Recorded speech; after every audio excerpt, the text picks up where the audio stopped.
depuis l'époque post-messianique, où il va y avoir, ou messianique, mais quand le Mashiach il sera déjà là, donc ça sera post-messianique, post à la venue du Mashiach, il amène une ashgacha de là-bas, et donc cette ashgacha qui vient, cette providence, elle efface complètement l'idolâtrie, puisque quand Mashiach viendra, il n'y aura plus d'idolâtrie.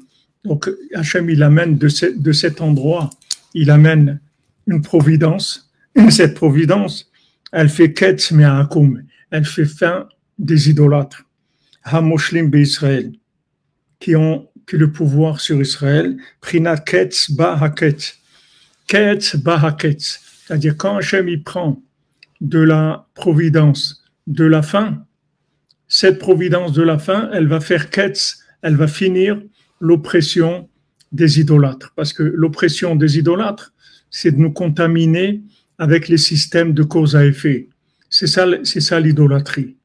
L'idolâtrie, c'est les systèmes de cause à effet. C'est-à-dire, ils nous font croire dans l'argent, principalement, ils nous font croire dans toute la logique qu'il peut y avoir dans les lois naturelles. Ça, c'est le principal de l'exil dans lequel on se trouve. C'est de croire dans ces choses-là. Et ça, l'exil. De penser que si maintenant je vais aller travailler, alors je vais avoir Parnassa, alors ça c'est l'idolâtrie. Je vais travailler parce qu'Hachem il veut que je travaille. Maintenant Parnassa, je peux avoir un petit peu, je peux avoir beaucoup, je peux avoir énorme avec le même travail. C'est pas quelque chose qui va influencer. C'est pas le travail qui décide de la Parnassa. La Parnassa, c'est Hachem qui donne à la personne selon ce qu'elle a besoin. Si quelqu'un il a besoin d'être millionnaire, il va lui donner des millions. Si quelqu'un il a besoin d'être smicard, il va être smicard. Chacun selon là où il est. Donc, ce qu'on appelle l'exil, ce qu'on appelle le pouvoir des idolâtres, c'est de nous inculquer ces lois naturelles, ces lois de cause à effet. Et c'est pour ça que quand on a mal, on pleure. Pourquoi quand on a mal, on pleure? Pourquoi on ne rit pas quand on a mal? Ça aurait pu déclencher du rire. Pourquoi ça déclenche des larmes? Puisque maintenant quelqu'un a de la souffrance et il a de la douleur.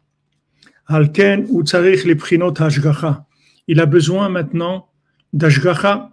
Il a besoin de providence divine. Il a besoin qu'Hachem soit à côté de lui puisqu'il est en train de souffrir. Comme on a vu que la shrina, elle est au chevet du cholé, du malade. La shrina, elle vient proche du malade pour le consoler. Donc maintenant, quelqu'un qui a mal, pourquoi il a mal? Parce qu'il est dans le système de cause à effet. Donc maintenant, il a besoin de sortir de ça. C'est ça sa refoua.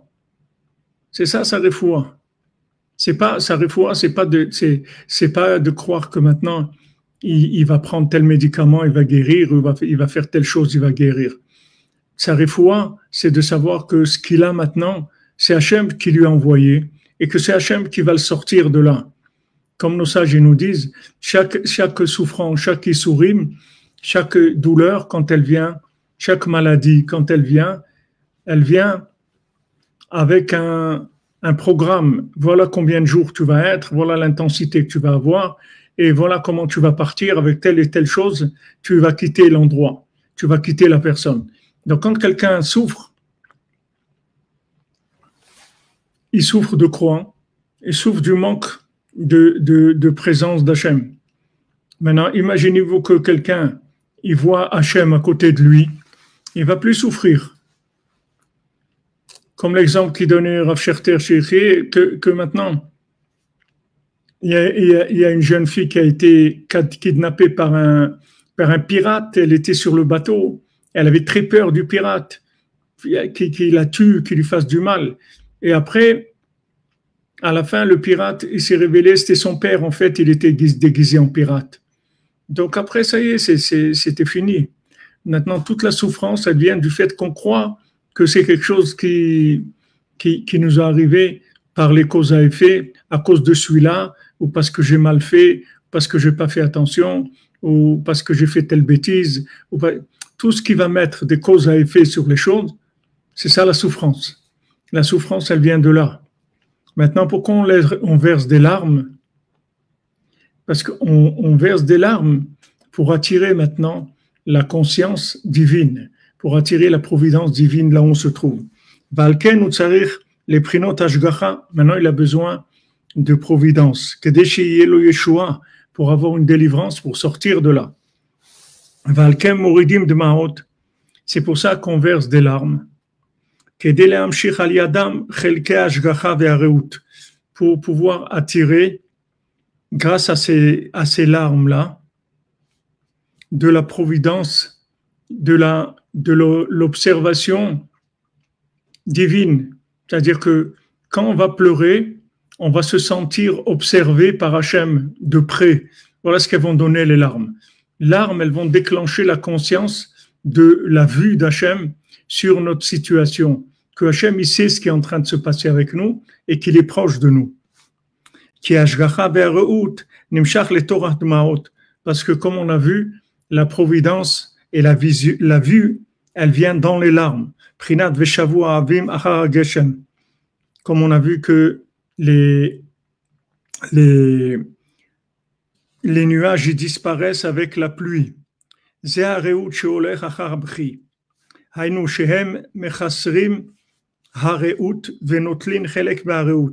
Les larmes, elles diminuent la vue, elles prennent une partie de la vue. La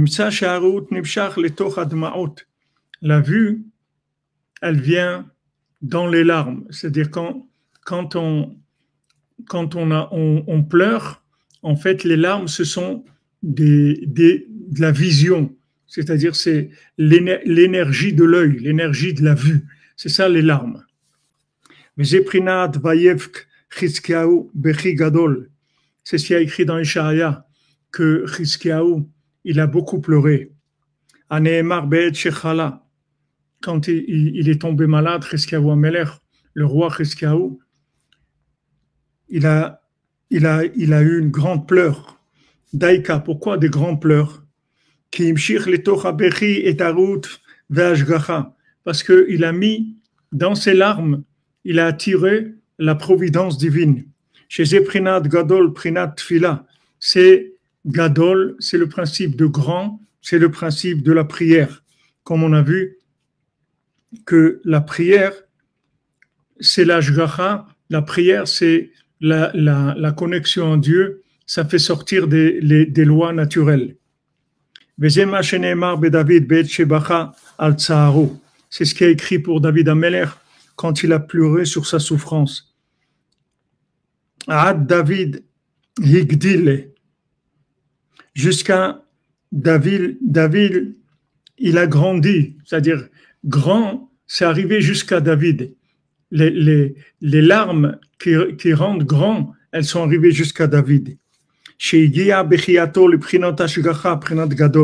Que ces larmes, elles sont arrivées à produire de la providence divine, elles sont arrivées à produire Gadol, c'est-à-dire que la grandeur de la présence d'Hachem, de la Shrina. Parce que la providence, c'est quelque chose qui sauve de toutes les souffrances et de tous les malheurs.